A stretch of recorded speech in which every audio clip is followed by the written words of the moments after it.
Hello दोस्तों, इस part में अपन पढ़ेंगे शब्द और शब्दों के उत्पत्ति के आधार पर अपन चर्चा कर चुके थे पिछले वीडियो में।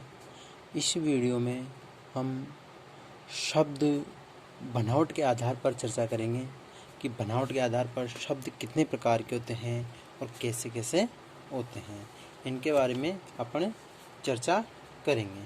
तो दोस्तों ध्यान दीजिए, देखिए अपन वीडियो स्टार्ट करते हैं। तो मेरी रिक्वेस्ट है आपसे वीडियो स्टार्ट करने से पहले कि इस वीडियो को शेयर और लाइक कीजिए और सब्सक्राइब कीजिए। तो चलो वीडियो स्टार्ट करते हैं अपन। तो मैं आपको बता रहा था कि रचना के आधार पर शब्दों के प्रकार। क्या बता रहा था? रचना के आधार पर शब्दों के प्रकार। रचना के आधार पर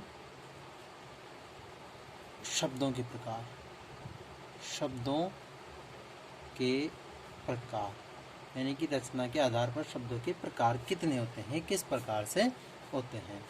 तो रचना के आधार पर शब्दों के प्रकार होते हैं। सबसे पहला होता है रूढ़ शब्द। कौन सा होता है? रूढ़ शब्द। रूढ़।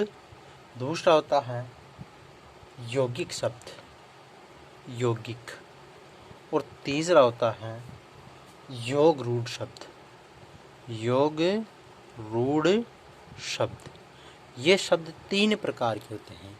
इन 3 प्रकार के शब्दों से ही अपन व्याकरण की परिचर्चा करते हैं। अब इसमें सबसे पहले शब्द हैं रूढ़ शब्द। कौन से शब्द? रूढ़ शब्द। रूढ़ शब्द क्या होते हैं कि मैं परिभाषा बता दूं आपको कि वे शब्द जिनके 2 सार्थक टुकड़े नहीं हो सकते उन्हें रूढ़ शब्द कहते हैं। यानी कि ऐसे शब्द जिनके टुकड़े नहीं किए जा सकते, कहने की जाते टुकड़े। जैसे शब्द हैं कवि शब्द है। अब कवि शब्द है तो इसके 2 टुकड़े नहीं किए जा सकते, अर्थात जैसे क धन वी, तो ये टुकड़े नहीं हुआ, इनका सार्थक टुकड़े न हो पाए, सार्थक टुकड़े न हो सके। ऐसे शब्द क्या कहलाते हैं? रूढ़ शब्द कहलाते हैं। तो मैं इसकी परिभाषा आपको बता दूं। परिभाषा लिख सकते हो आप, लिखिए। वे शब्द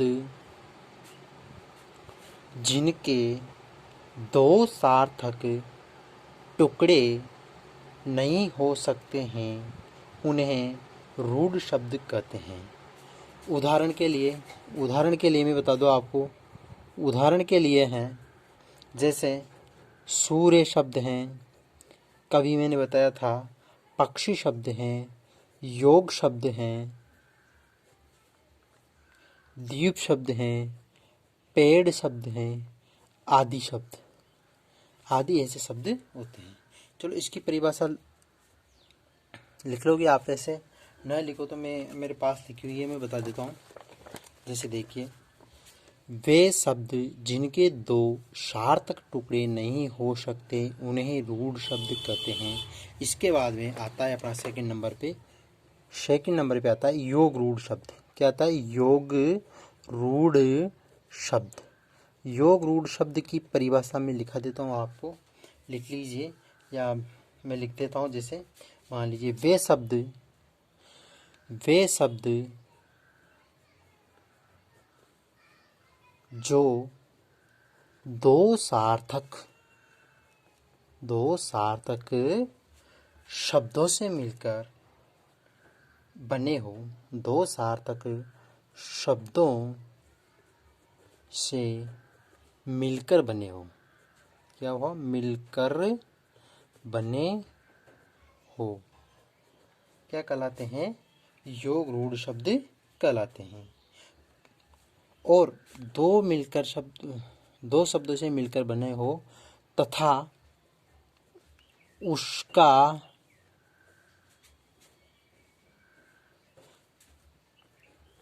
तीसरा कोई अर्थ ना हो, कोई अर्थ ना हो।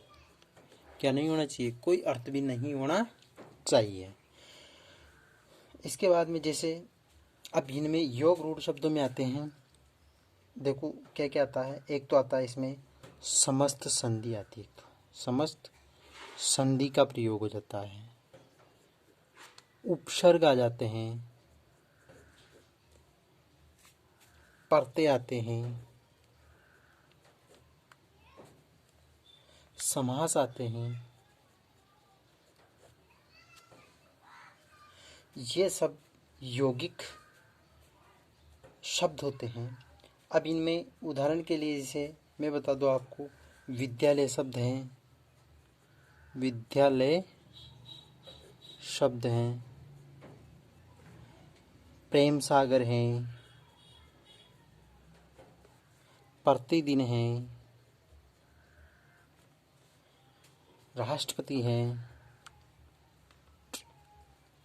ये जो शब्द हैं ये कहलाते हैं योग रूढ़ शब्द कहलाते हैं।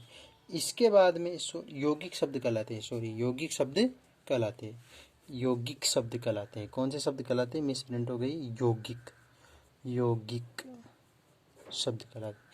तीसरे नंबर पे अपन बात कर रहे थे योग रूढ़ शब्द। कौन से की? योग रूढ़ शब्द, योग रूढ़ शब्द।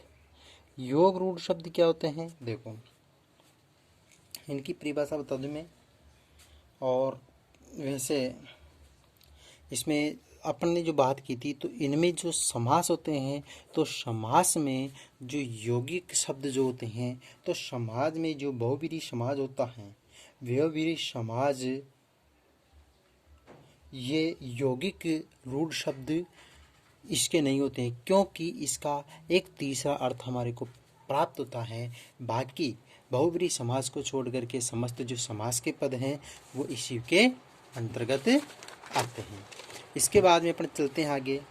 योग रूढ़ शब्द, योग रूढ़ शब्द होते हैं। योग रूढ़ शब्द की परिभाषा मैं आपको बता दूं या लिखवा दूं, तो योग रूढ़ शब्द की परिभाषा है कि वे शब्द,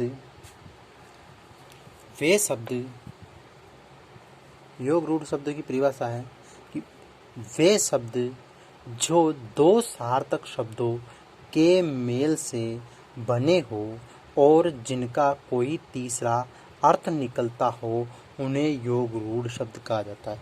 यानी कि दो शब्दों के, यानी कि दो शब्दों के योग से बनता है। दो शब्दों का योग होता है। क्या होता है? योग होता है। परंतु तीसरा अर्थ निकलता है,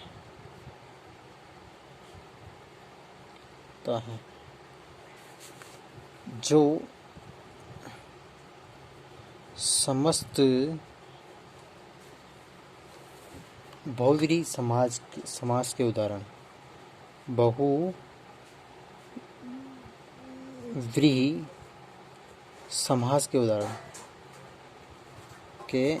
उदाहरण हैं। जैसे पीताम्बर, लंबोदर, वीणापाणी, रजनीचर, चक्रधर आदि।